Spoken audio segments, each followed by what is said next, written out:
Boa tarde. Então, é muito bom estar aqui. Vamos começar, como o Pedro já disse, uma pequena série de pregações agora a preparar-nos para o Natal. E eu vou dar início a isso, então vamos estar, se tiverem as vossas Bíblias, a olhar para Lucas capítulo 1. Uma história que conhecemos tão bem, não é? Mas que, como sempre, a palavra de Deus eu acho que tem sempre algo mais para nos mostrar, e eu creio que esta série vai nos desafiar, tentar perceber como é que esta história que aconteceu há tantos anos atrás é relevante ainda para nós. E para isso precisamos de ter um bocadinho de contexto, não é? E imaginar como teria sido estar ali naquele lugar há 2000 anos atrás e estar nos pés ou na pele do Zacarias e da Isabel, é essa a história que vamos ver hoje em Lucas 1, como teria sido para eles. Porque se vocês conhecem a história da Bíblia, vocês vão saber que durante talvez uns 4 séculos, 400 anos, o povo, Deus tinha estado silencioso. Foi um período muito longo entre o último profeta e a chegada de Jesus. E isso aconteceu em toda a história da Bíblia. Houve momentos em que Deus falou e interviu, momentos altos, para assim dizer, mas também momentos mais difíceis, de maior silêncio.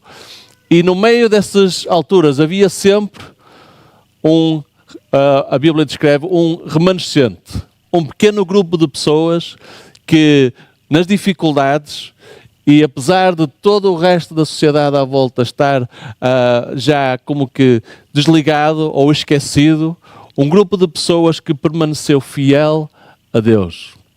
Vemos isso, por exemplo, com Noé, não é? De toda a humanidade tinha virado as costas a Deus. Noé foi visto como um homem que era justo. Se avançarmos, por exemplo, a história de Moisés no Egito, um grupo de parteiras, não é? Que não obedeceu àquele faraó e ela salvou Moisés, por exemplo. Um pequeno remanescente que permaneceu fiel e até desobedeceu às autoridades.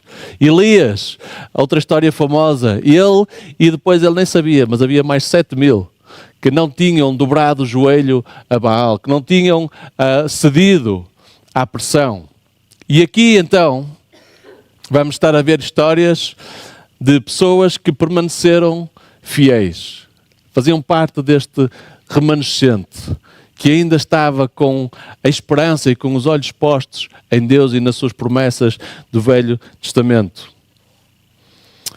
Então, Lucas 1, vamos ler do versículo 5 ao 17, e diz o seguinte: No tempo de Herodes, rei da Judeia, havia um sacerdote chamado Zacarias, que pertencia ao grupo sacerdotal de Abias. Isabel, sua mulher, também era descendente de Arão.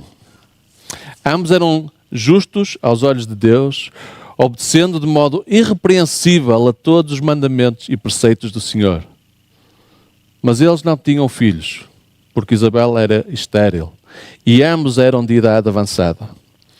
Certa vez, estando de serviço o seu grupo, Zacarias estava servindo como sacerdote diante de Deus. Ele foi escolhido por sorteio, de acordo com o costume do sacerdócio, para entrar no santuário do Senhor e oferecer incenso. Chegando a hora de oferecer incenso, o povo estava orando do lado de fora. Então, um anjo do Senhor apareceu a Zacarias, à direita do altar do incenso. Quando Zacarias o viu, perturbou-se e foi dominado pelo medo. Mas o anjo lhe disse: Não tenha medo, Zacarias. Sua oração foi ouvida. Isabel, sua mulher, lhe dará um filho e você lhe dará o nome de João. Ele será motivo de prazer e de alegria para você. E muitos se alegrarão por causa do nascimento dele, pois será grande aos olhos do Senhor. Ele nunca tomará vinho nem bebida fermentada e será cheio do Espírito Santo desde antes do seu nascimento. Fará retomar muitos dentre o povo de Israel ao Senhor, o seu Deus. E irá diante do Senhor no espírito e no poder de Elias, para fazer voltar o coração dos pais a seus filhos e os desobedientes à sabedoria dos justos, para deixar um povo preparado para o Senhor. Então, como disse, Zacarias e Isabel. parte deste remanescente que obedeceu de modo irrepreensível a todos os mandamentos e preceitos do Senhor. Agora, uma coisa que eu não sabia, também para dar um bocadinho de contexto à história, não sei se vocês conhecem e sabem um bocadinho o que é este sistema de sacerdócio que existia ali no povo de Israel. Porque podemos ler esta história e pensar em Zacarias e Isabel como sendo pessoas, digamos que, especiais, diferentes. Ele era sacerdote, por exemplo.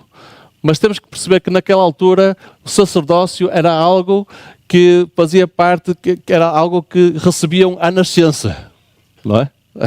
Ele era sacerdote porque era descendente de Arão, da tribo de Abias. Ou seja, o seu bisavô ou tetravô era sacerdote, o bisavô também, o avô, o pai e ele também. Percebem? Aquele sistema, eles eram de acordo com a tribo onde nasciam, eles automaticamente faziam parte então do sacerdócio. Não era uma coisa de mérito para chegarem lá. Era como se fosse um negócio de família, por assim dizer.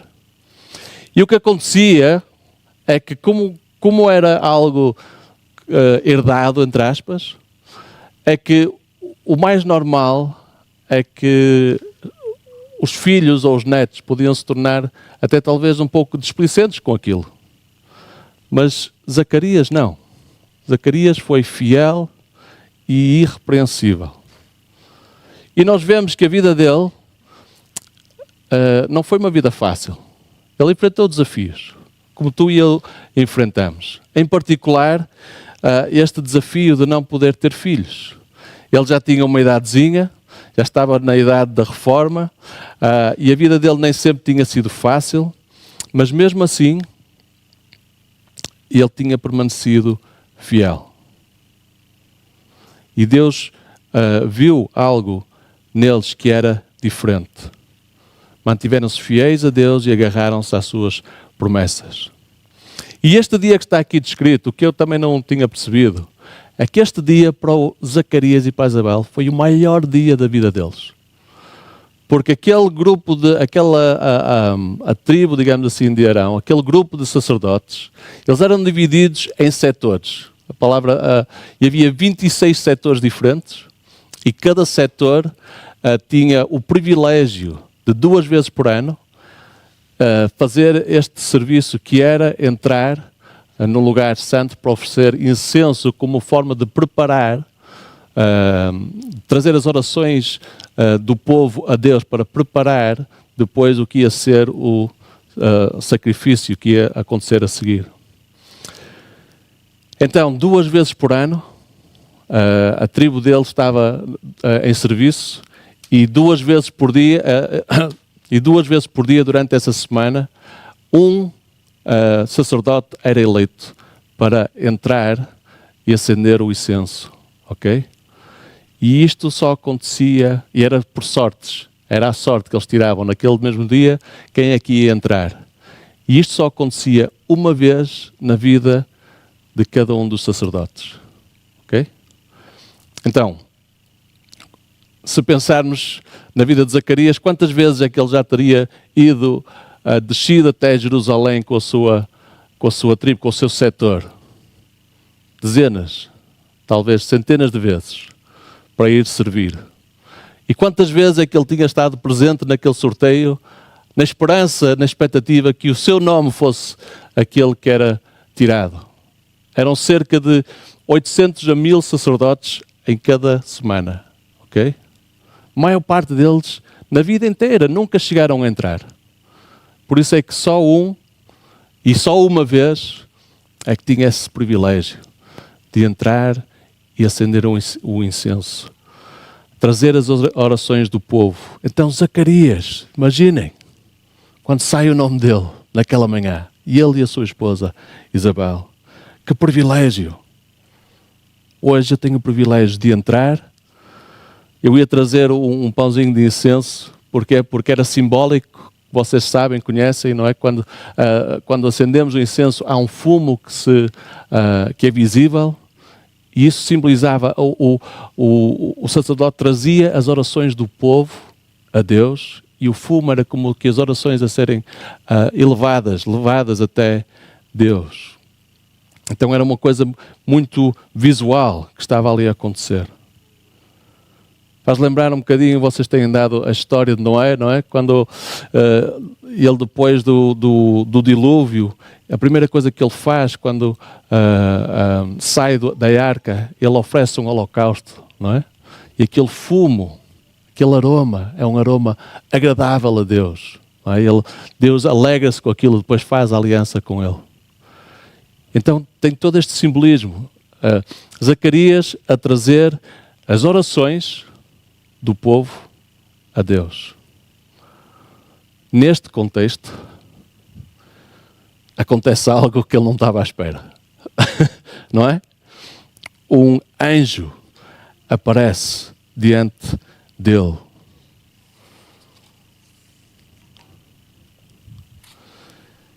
E diz: não tenha medo, a sua oração foi ouvida. Lembra-se do contexto? Ele está a trazer as orações do povo e o anjo aparece e diz: não tenha medo, a sua oração foi ouvida. Agora uma pergunta para vocês. Se isto fosses tu, se hoje à noite, no silêncio do teu quarto, acordasses com um anjo lá dentro e tu cheio de medo, não é? Escondesses-te. E o anjo te dissesse: não tenhas medo,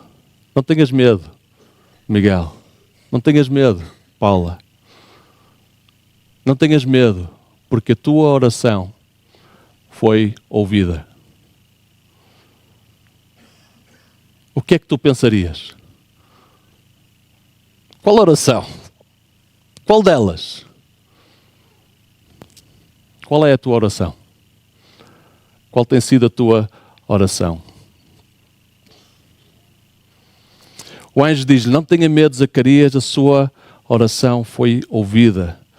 Isabel, sua mulher, lhe dará um filho e você lhe dará o nome de João. Uau!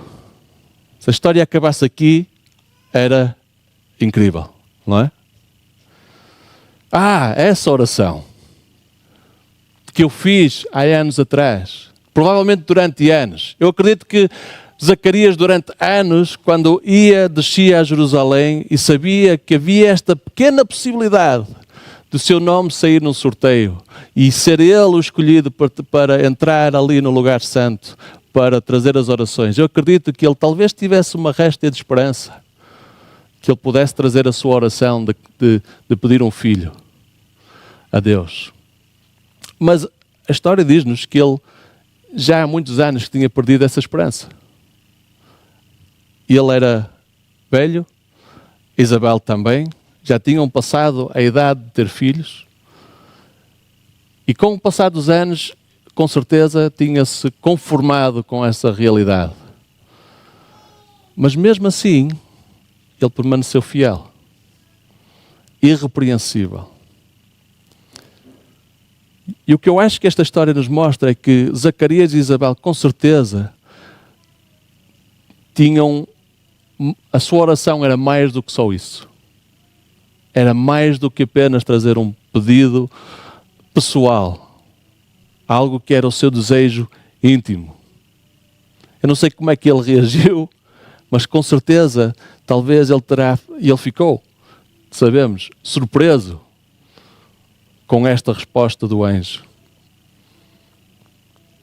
Isabel, sua mulher, lhe dará um filho e você lhe dará o nome de João. João quer dizer: a graça de Deus está contigo.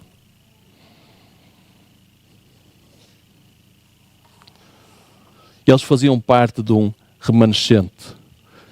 E eles estavam naquele lugar, ele estava naquele lugar a trazer a sua oração, mas a oração do povo todo que estava lá fora. E a oração de centenas de milhares de sacerdotes e de pessoas que ao longo de 400 e tal anos estavam a orar e agarrados às promessas. Um remanescente que ainda tinha a esperança que um dia viria o Messias. Porque havia sido prometido. Aquele que os ia libertar do poder opressor, neste caso dos romanos. O anjo continua: ele será motivo de prazer e de alegria para você, e muitos se alegrarão por causa do nascimento dele. Ele é a resposta para a tua oração e é a resposta de oração de muitos. Pois ele será grande aos olhos do Senhor. Hoje em dia há um debate sobre quem é o GOAT, não é? O melhor jogador de todos os tempos. Jesus diz-nos que o João Batista, ele foi o maior dos profetas do Velho Testamento. Ele foi o GOAT. O anjo diz: ele será grande aos olhos do Senhor. Eu acho que isto também revela-nos algo daquilo que foi a oração de Zacarias e Isabel. Eles não quiseram, provavelmente, apenas um filho. Um filho que será grande, que fará algo para Deus. Que terá significado a sua vida. Uma oração que era maior do que eles mesmos. Qual é a tua oração este Natal? Qual é a tua oração este mês? Qual é a tua oração este ano? Qual é a oração da tua vida? Qual é a oração? Se o anjo viesse ter contigo, a tua oração foi respondida. Qual é a tua oração? Ao ler a passagem, veio-me à mente o testemunho do Terry Virgo, que nós tivemos aqui há umas semanas atrás. E o Terry e a Wendy Virgo, ele disse, todas as quartas-feiras de manhã, há já vários anos, eu e um grupo de amigos juntámos-nos para orar por avivamento. Lembram-se disso? Algo que o Terry nunca viu na sua vida, apenas leu sobre isso no passado e inspirou-se também nas promessas que Deus deu na sua palavra. Todas as quartas-feiras. Se o anjo viesse ter com o Terry e a Wendy e dissesse: as tuas orações foram respondidas, eles podiam apontar para aquela reunião de oração da quarta de manhã.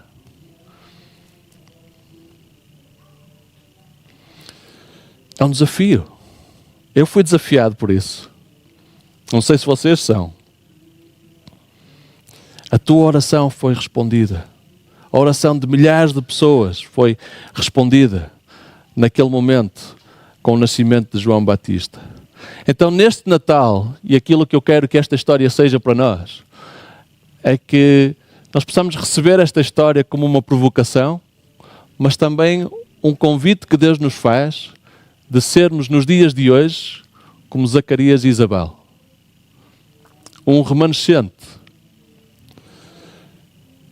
Que tenhamos uma vida de oração que é maior do que nós mesmos. Não focada apenas naquilo que são os nossos desafios, mas pensarmos nele, nas suas promessas. Pensarmos no mundo à nossa volta. Pensarmos na nossa nação. Algo maior que nós mesmos. Como é que podemos orar por isso? Como é que podemos seguir o exemplo de Zacarias, o exemplo do Terry e da Wendy? Eu acho que a própria resposta do anjo ajuda-nos até nisso. Vamos só ver rapidamente 4 pontos de oração, que é o meu desafio para ti, que é o desafio que Deus me trouxe a mim, que me tem ajudado a mim no meu tempo de oração também. Reparem como é que João Batista é descrito pelo anjo. E lembrem-se, isto é a resposta da oração deles e de uma nação inteira. Ele será motivo de prazer e de alegria para você, e muitos se alegrarão por causa do nascimento dele, pois será grande aos olhos do Senhor. Ele nunca tomará vinho nem bebida fermentada, e será cheio do Espírito Santo, desde antes do seu nascimento. Ponto número 1, podemos orar para sermos cheios do Espírito Santo. Amém? Uma igreja cheia do Espírito Santo. Mais uma vez, uma provocação tremenda do Terry, no seu desejo, na sua vida de oração, o desejo de conhecer mais o Espírito Santo, de uma forma mais profunda. E porquê é que nós queremos o Espírito Santo? Porquê é que nós precisamos do Espírito Santo? Porquê é que nós ansiamos e oramos pelo Espírito Santo? Para recebermos poder, para sermos testemunhas. É algo maior do que nós mesmos. O mundo precisa de uma igreja cheia do Espírito Santo. A tua rua, os teus vizinhos, a tua casa precisa de ti cheia do Espírito Santo. Precisamos de clamar a Deus, fazer disto a nossa oração. Enche-nos do teu Espírito Santo, Deus. Que esta seja a nossa oração este Natal. Amém? Para sermos testemunhas. Para quê? Versículo 16. Ele fará retornar muitos dentre o povo de Israel ao Senhor, o seu Deus. Fará retornar muitos. Quando lemos sobre avivamentos, o que é que acontece? Normalmente o que é descrito num avivamento genuíno são marcados por um arrependimento profundo e genuíno de muitos, em massa, pessoas a voltar a Deus, confessando o seu pecado, recebendo a sua graça e o seu perdão. Quem é que gostava de ver isso neste Natal? Vamos orar por isso? Que nós de alguma forma possamos fazer parte disso? Deus a fazer muitos retornar a Ele? Versículo 17. E irá adiante do Senhor no espírito e no poder de Elias, para fazer voltar o coração dos pais a seus filhos e os obedientes à sabedoria dos justos. Uma nação inteira a voltar-se para Ele. Isto são orações muito grandes. De repente, aquilo que são os nossos problemas, os nossos desafios, as coisas, os nossos pedidos, estão a ver como os nossos olhos começam a ser levantados. Uma nação inteira.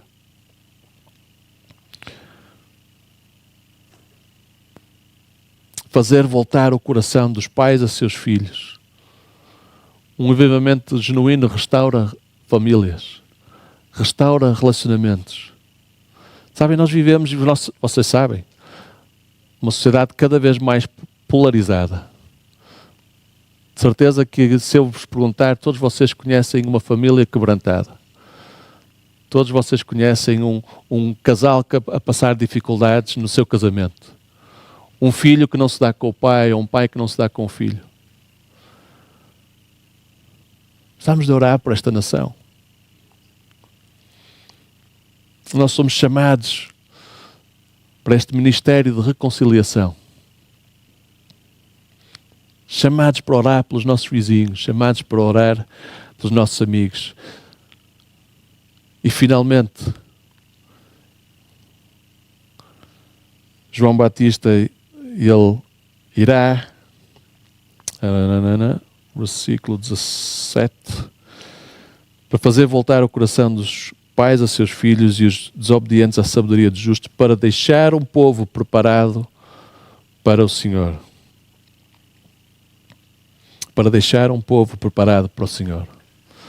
Agora, eu sei que João Batista teve um ministério especial. Foi ele que foi enviado para abrir um caminho, preparar um caminho para a vinda de Jesus. Ele foi único nesse ministério e foi um ministério incrível. Mas sabem, tu e eu também somos chamados para preparar um caminho para o Senhor. Somos chamados para viver desta forma e de uma forma que as pessoas com quem nós falamos, os seus corações possam ser de alguma maneira preparados para que Jesus possa entrar. e transformar as suas vidas. E mais do que isso, precisamos ser uma igreja e precisamos ser pessoas que estão preparadas e ansiosas e na expectativa do dia em que Jesus vai voltar. Preparem-se. Preparem a igreja. Vivam dessa forma. Estejam com os olhos postos nele. Isso faz parte da tua oração.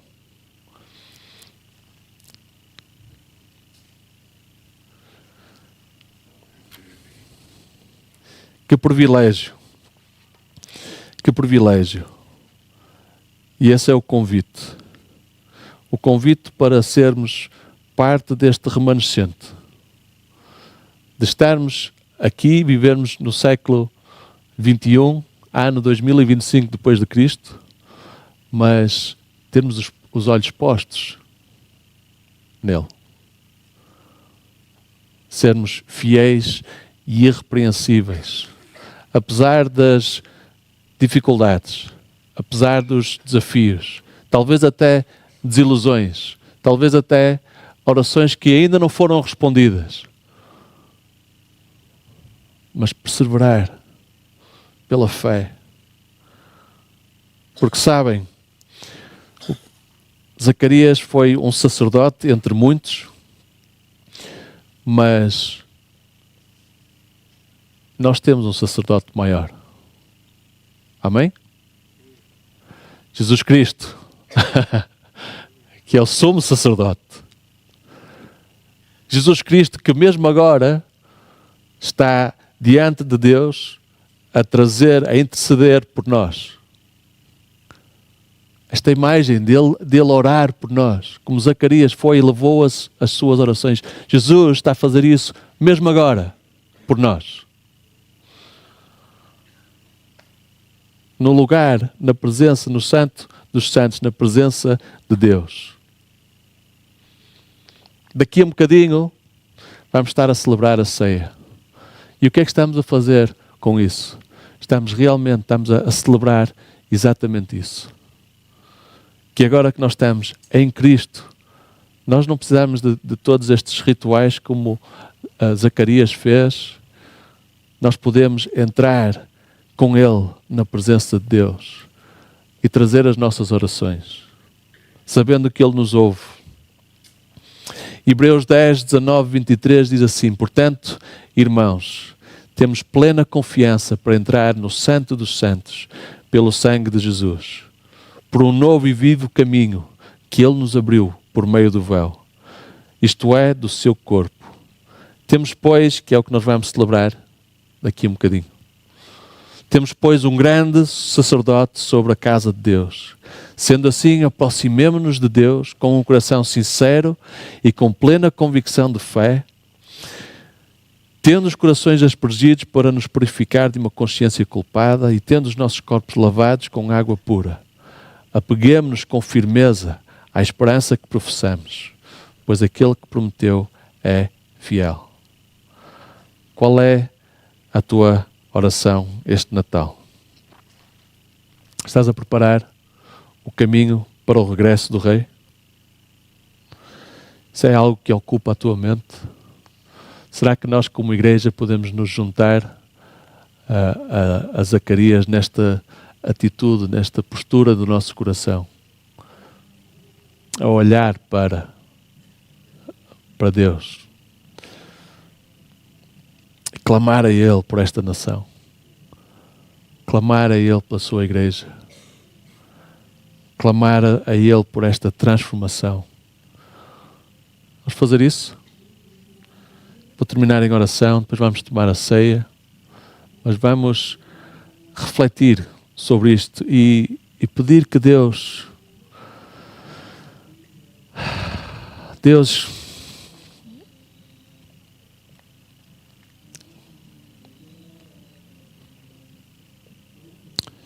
Zacarias não fazia a mínima o que ia acontecer naquele dia. A sua expectativa estava no máximo, o maior privilégio, o maior dia da vida dele, e ele não fazia ideia do que ia acontecer a seguir. Tu fizeste tanto mais. E Deus, que nós possamos viver e ouvir estas palavras, este desafio, e sair daqui com essa mesma expectativa.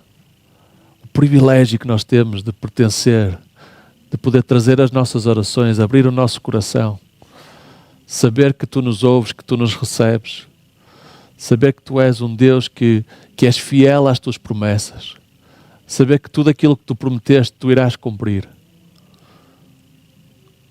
Saber que Tu podes trazer um avivamento, mesmo hoje, algo que Portugal nunca experimentou. Deus, estende a Tua mão de graça, derrama do Teu poder, derrama do Teu Espírito Santo. Vem capacitar a Tua igreja para estarmos cheios de poder e ser Tuas testemunhas. Vem ajudar-nos, Senhor, nestas semanas até, enquanto preparamos para estes eventos de Natal. Senhor, coloca o Teu fogo a arder no nosso coração. Não nos deixes ficar calados. Ajuda-nos a levar outros a conhecerem-Te. Senhor, vem nos dar este ministério de reconciliação, que possamos ver vidas transformadas, famílias transformadas, Senhor, pais e filhos a serem reconciliados, maridos e mulheres, que a Tua bênção possa fluir, que a Tua graça possa fluir sobre a Tua nação. Traz esta nação ao arrependimento, Deus. Só Tu o podes fazer.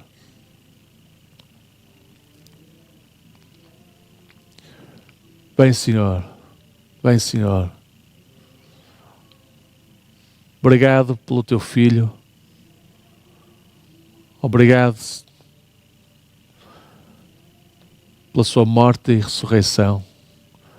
Obrigado porque através dele nós podemos vir a Ti com consciência limpa, com confiança plena. Tu és fiel. Tu nos ouves, Tu estás conosco. Vem, Senhor. Aviva a nossa fé, Deus, pedimos. Que este Natal seja muito mais do que prendas e convívios e boa comida e olhamos para Ti, Deus. Amém. Amém.